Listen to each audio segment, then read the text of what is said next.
What's up, deep divers? Ever notice how some businesses just seem to make all the right moves? Yeah, while others seem to stumble, even when they seem to have all the data. Exactly. It often feels like it's either pure genius intuition or some secret super complex accounting, right? Hmm. But what if there was a powerful, actually quite practical way to cut through all that noise, Uh, to focus only on what truly matters when making those big calls? now you're talking. Today, we're taking a deep dive into something called marginal analysis. Right? And this isn't some abstract concept locked away in finance textbooks.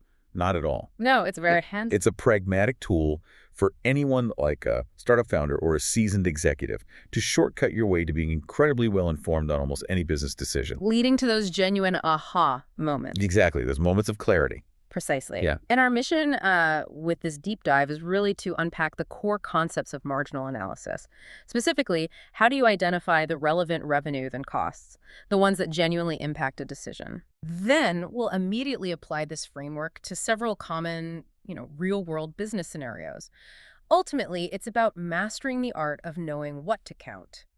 And maybe more importantly. And crucially, what to confidently ignore. That's often the harder part. Okay, let's unpack this core idea then.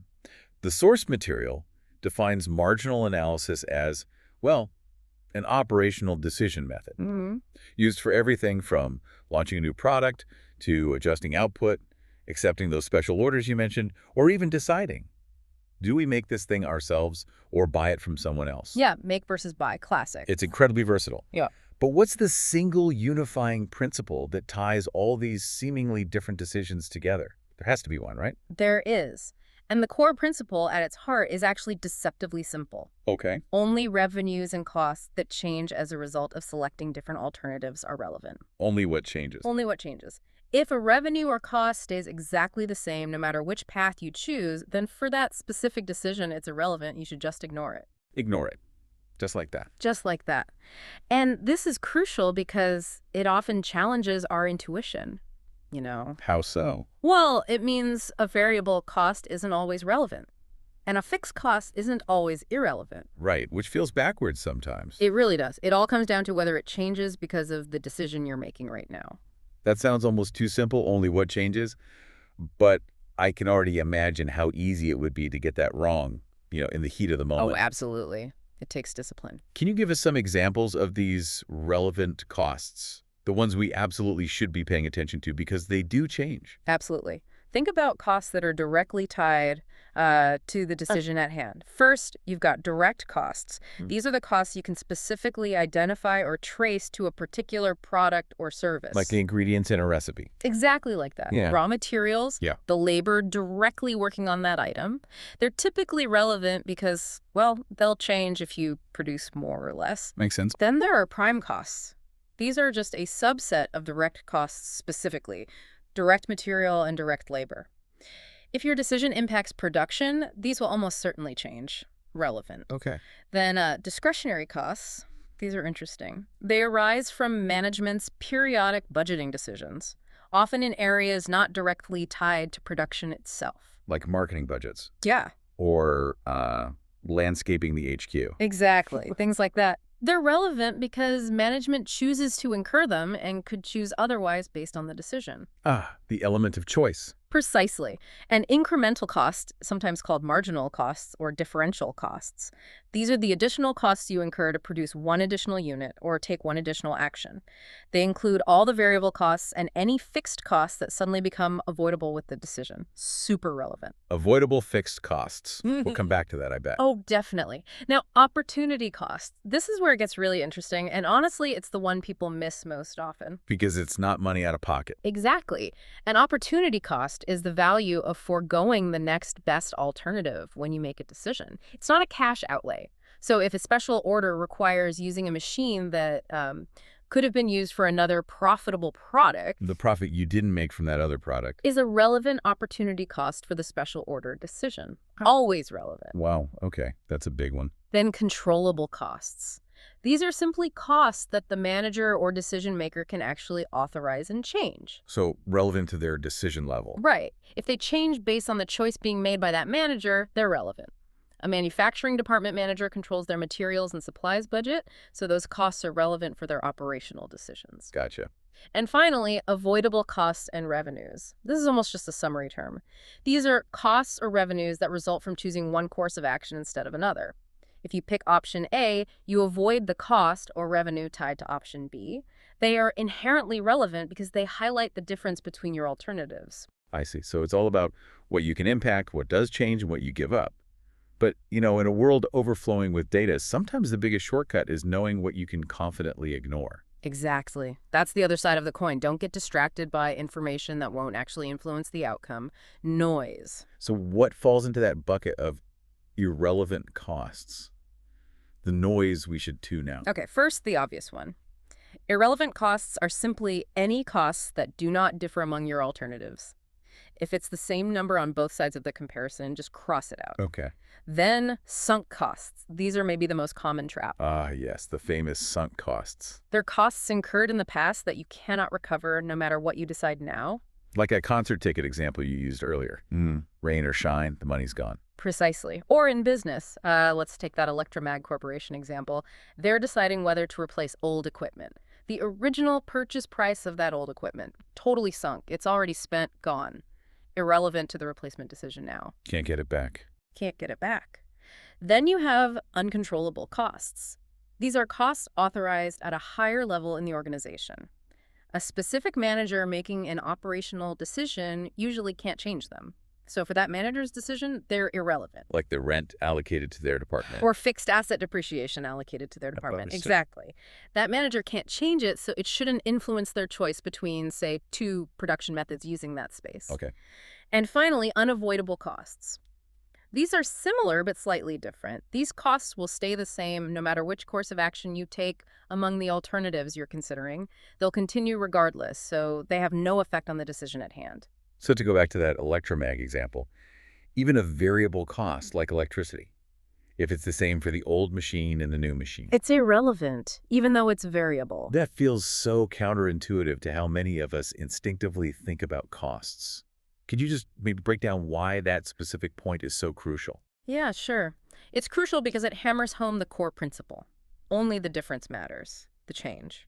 So if the electricity bill for running the old machine is, say, $500 a month, and the new machine also costs $500 a month to run... Then that $500 doesn't help you choose between them. Exactly. It's irrelevant to the decision of which machine to use. Your overall electricity bill will still have that $500 component regardless of your choice.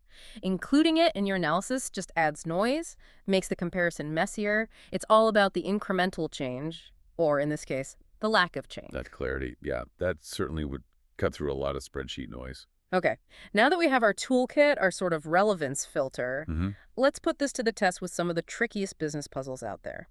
Starting with the special order decision. What exactly is involved when a company faces one of these? Right. A special order decision comes up when a firm gets a usually one-time offer, often for a large quantity and typically at a price lower than usual. The special price. The special price, exactly. And they need to decide, do we accept this or reject it? You compare that special order price to the relevant costs. And, this is important, you also consider strategic issues beyond just the immediate numbers. Okay, makes sense. Where do we start? It critically depends on your capacity, your production capacity.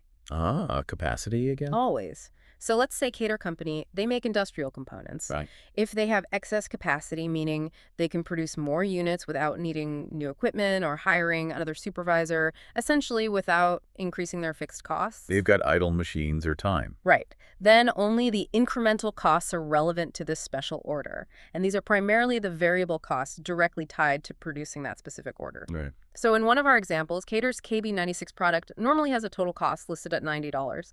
But if they have excess capacity, the relevant cost per unit for a special order is just their total variable cost, which was $20 for materials, $15 for labor, $12 for variable overhead, and $3 for shipping. Total is $50. Only $50. Yeah. Not 90. Only $50 for this decision. The fixed manufacturing overhead, the fixed selling costs, They're irrelevant here because they won't change if Tater produces this extra order using their idle capacity. Oh, because they're paying those fixed costs anyway. Exactly. So if the special order price is anything greater than $50, accepting it will actually contribute positively to covering those fixed costs and potentially increasing profit. They should accept. Okay, excess capacity makes it simpler. What if they're maxed out? Now the situation changes dramatically.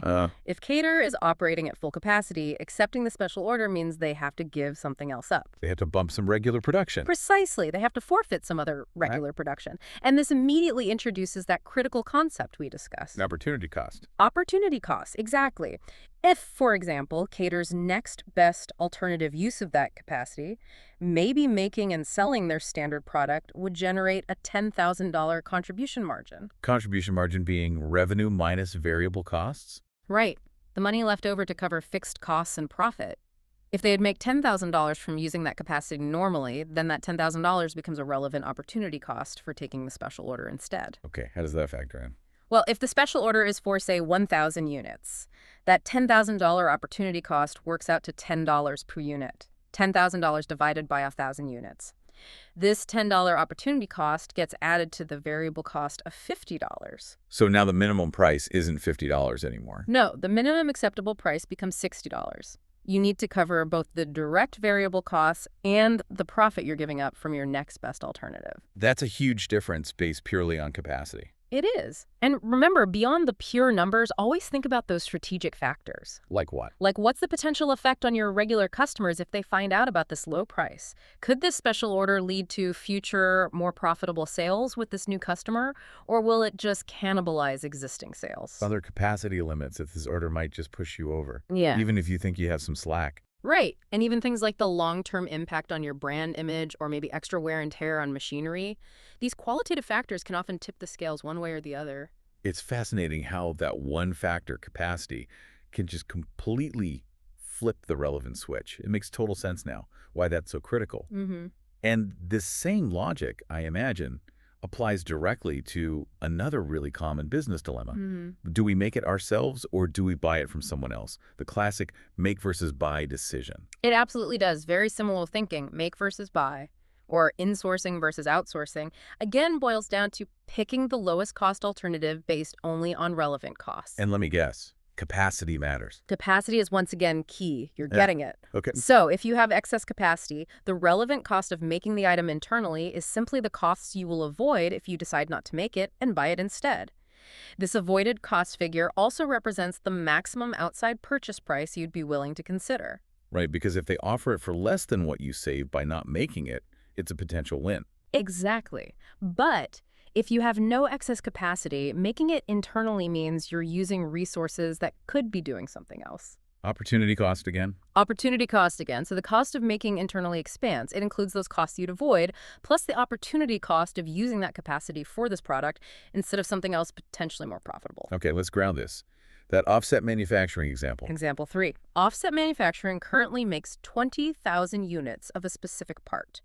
Their books say it costs $5.50 each. An outside vendor comes along and offers to sell them the same part for $5.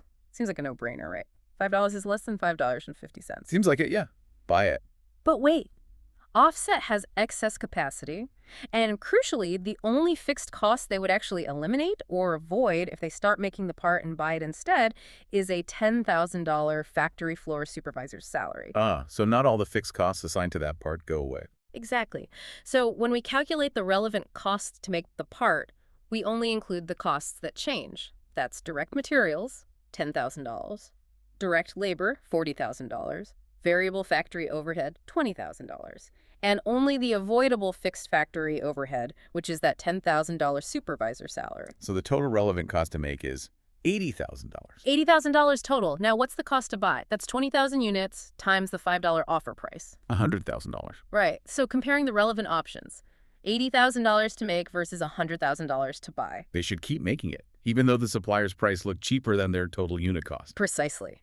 Because the $5.50 included allocated fixed costs that wouldn't go away. Only the $80,000 in costs are actually relevant to this specific make or buy decision. That is a fantastic illustration of ignoring irrelevant costs. It really highlights it. And again, strategically, you'd also weigh other critical factors. Like quality control if you outsource. Definitely. Product quality, the reliability of the supplier, warranty issues, and some bigger risks too, like potential inflexibility if your needs change, loss of internal control over maybe proprietary processes, confidentiality concerns if you outsource a core component. It's not just the dollars and cents. Never just the dollars and cents. It's about optimizing the use of your entity's resources overall. So you really, really have to dig into which fixed costs are truly avoidable and which are just, going to stick around no matter what you do in this specific decision. That's a powerful distinction. It is. It requires careful analysis. Okay, let's move on. Next up, sell or process further. This sounds like something very specific to manufacturing, maybe food processing or chemicals. But I imagine the principle extends beyond that. It often applies most directly in manufacturing, yes, but the core principle is universal. It's all about deciding whether it's more profitable to sell a product at an intermediate stage or invest more to refine it further. After a certain split-off point, the material calls it. Exactly. Think of raw materials undergoing some initial processing, like crude oil being refined or timber being milled. They reach a stage, the split-off point, where they can be sold as is or processed further into a more valuable product, like gasoline or finished lumber. Okay, what costs matter here? Here, the concept of joint costs is important. These are all the costs incurred before that split-off point, like the cost of drilling for the oil or harvesting the timber. These joint costs are considered sunk costs when making the sell or process further decision. Sunk. Why? Because they're already spent before you get to the decision point, you incurred them regardless of whether you sell now or process further, so they are not relevant to that decision. Okay, so ignore the costs up to the split-off. What is relevant then? What is relevant are the separable costs. These are any additional costs incurred after the split-off point if you choose to process further. Like the cost of adding spices and smoking the bacon, going back to your earlier example. Perfect example. Those extra costs are relevant because they are incurred only if you choose the process further path. So the decision rule must be pretty straightforward then. It is conceptually. You simply compare the incremental revenue you'd gain by processing further, the final selling price minus the split-off selling price, to the incremental or separable cost required to do that further processing. If the incremental revenue you gain exceeds the incremental cost, then process further. It's profitable to do so. If the incremental cost of further processing is more than the incremental revenue you'd get, then you're better off selling the product at the split-off point. Makes logical sense. Let's try the soap example. Jackson Inc. Right. Example 4. Jackson Inc. makes basic soap bars. They can sell these as is for $1.50 per bar at the split-off point. They have two options for processing further. Option 1, add lavender fragrance. This costs an extra $1.20 per bar in separable costs, and the lavender soap sells for $1.30 per bar. Option 2, add rose fragrance. This costs an extra $1.75 per bar in separable costs, and the rose soap sells for $3 per bar. Okay, let's break down lavender first. Incremental revenue. The incremental revenue for lavender is the final price, minus the split-off price, 7.50, which equals $0.80. And the incremental cost. The incremental or separable cost is given as $1.20. So you gain $1.80 in revenue, but spend $1.20 to get it? Correct. Since the incremental cost, $1.20, is more than the incremental revenue, Jackson should not produce the lavender soap. They'd lose money on the extra processing step. Okay, makes sense. Now for the rose-scented soap. For rose, the incremental revenue is the final price, $3, minus the split-off price, which equals $2.50. And the incremental cost. The incremental cost is given as $1.75. So here, you gain $2.50 in revenue, and it only costs you $1.75 extra to do it. Exactly. Since the incremental revenue, $2.50, is greater than the incremental cost, $1.75, Jackson should produce the rose-scented soap. That further processing step is profitable. That really shows how critical it is to just focus on the change after that split-off point. Ignore the past costs. Ignore the basic soap costs. Just look at the extra revenue versus the extra cost. Precisely. It isolates the decision effectively. Okay, finally, let's look at keep or drop a segment. This has got to be one of the toughest calls for executives, right? Especially when it involves potentially closing a division or discontinuing a product line people care about. It absolutely is. These decisions often have significant qualitative factors like employee morale.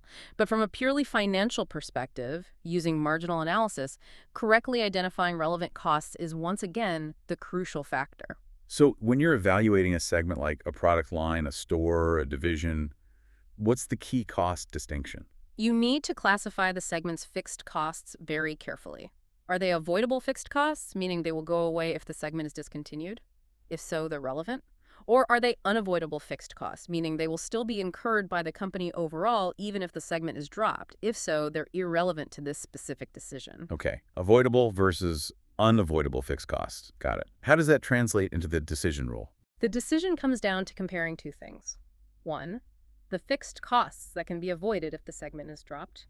Two, the contribution margin that will be lost if the segment is dropped.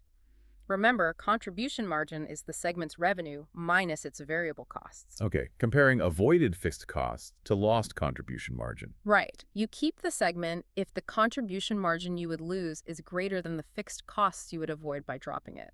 Losing that contribution hurts overall profit more than the cost savings help. You drop the segment if the contribution margin you would lose is less than the fixed costs you would avoid. In this case, the cost savings from dropping it outweigh the lost contribution, improving overall company profit. That sounds clear. Let's apply it. Chowderhead Industries and their conch chowder. Example 5 first. Okay, example 5. Chowderhead Industries has this conch chowder product line. Looking at its segmented income statement, it shows a loss of $5,000. Looks bad, right? This looks like you should drop it. Oh. It's losing money. That's the gut reaction. But wait. The example states that its fixed costs, which total $20,000, are entirely unavoidable. This means even if they eliminate the conch chowder line, those $20,000 in fixed costs, maybe shared factory rent, corporate salaries allocated to it, will still be incurred by Chowderhead overall. They don't go away. So dropping the line doesn't save those $20,000. Correct. Now let's look at its contribution margin. The example shows conch chowder actually generates $15,000 in contribution margin, revenue minus variable costs. This $15,000 is currently helping to cover some of those unavoidable fixed costs. Ah, so if they drop the line. If they drop the line, they lose that $15,000 contribution margin, but they don't save the $20,000 in fixed costs. So the company's overall profit gets worse by $15,000. Exactly. The lost contribution margin, $15,000, exceeds the avoided fixed costs, $0 in this case. So despite showing a loss on paper, Chowderhead should keep the conch chowder line because it's contributing positively towards covering those unavoidable fixed costs. Wow. That completely flips the script from just looking at the bottom line of the segment report. It does. Now let's tweak it slightly with example 6. Okay, what changes? Now let's assume that $16,000 of the conch chowder's $20,000 fixed costs are actually avoidable. Maybe this is specific advertising just for conch chowder, or a supervisor only overseeing that line. So only $4,000 of the fixed costs are truly unavoidable now. Okay. The contribution margin is still $15,000 that would be lost if dropped. Still $15,000 lost contribution margin, but now the avoided fixed costs, if they drop the line, are $16,000. So now the lost contribution, $15,000, is less than the avoided fixed costs, $16,000. Exactly. Dropping the line saves $16,000 in cost while only losing $15,000 in contribution. Which means dropping it actually improves overall company profitability by $1,000? Correct. In this scenario, they should drop the conch chowder line. The company's operating income improves from $15,000 when keeping it to $16,000 after dropping it and realizing the savings. That is such a clear example of how crucial it is to identify the truly relevant, the avoidable costs. Relying on just basic profitability numbers for the segment can totally lead you astray. It really can, and this is where deeper insight comes into. Beyond the numbers, maybe that conch chowder, even if slightly unprofitable financially by this measure, acts as a loss leader. Something that draws customers in who then buy other more profitable chowders. Exactly. Or maybe it has significant future growth potential, even if it's losing money now. Or maybe dropping it would severely damage employee morale. Or the freed up capacity could be used for something even more profitable, which is an opportunity cost of keeping it. Precisely. The marginal analysis gives you the core financial picture based on relevant costs, but the final decision always needs that strategic overlay. It helps you see beyond just the segment's apparent loss and consider its total marginal contribution, direct and indirect, to the entire business. This whole deep dive into marginal analysis, it really reveals the power of focused decision-making, doesn't it? It really does. It's not about crunching every single number you can find on a balance sheet or income statement. It's about knowing which numbers truly count for this specific decision you're facing right now. Precisely. By really understanding what constitutes a relevant cost, whether it's direct, incremental, maybe discretionary, or that often overlooked opportunity cost. Right. And just as importantly, knowing what to consciously ignore, like those sunk costs pulling at you, or the truly unavoidable fixed costs. you gain incredible clarity. This whole framework, it empowers you to move beyond just superficial losses or gains on paper to see the true financial impact of your choices. Mhm. And that leads to genuinely better outcomes. So what does this all mean for you, the listener? Think about a decision you're facing right now, maybe big or small, in your business or even, your personal life. Are you perhaps factoring in old costs? Hmm. Costs that can't be recovered, that are truly sunk, but still feel like they matter? Hmm. Are you perhaps missing the opportunity cost? What's the value of the next best thing you're not doing because you chose this path? It's often invisible because it's not a direct cash payment. Yeah. And this really raises an important question, I think. How many everyday decisions in business or life are being needlessly clouded, maybe even paralyzed, by irrelevant information, by noise? That's a great point. What seemingly fixed cost in your situation might actually turn out to be avoidable if you make a different choice, something that could completely change your perspective on that decision. We really hope this deep dive helps you cut through some of that information overload to make smarter, more informed, more relevant decisions in your own pursuits. Keep digging for those relevant nuggets of knowledge. Absolutely. Keep digging.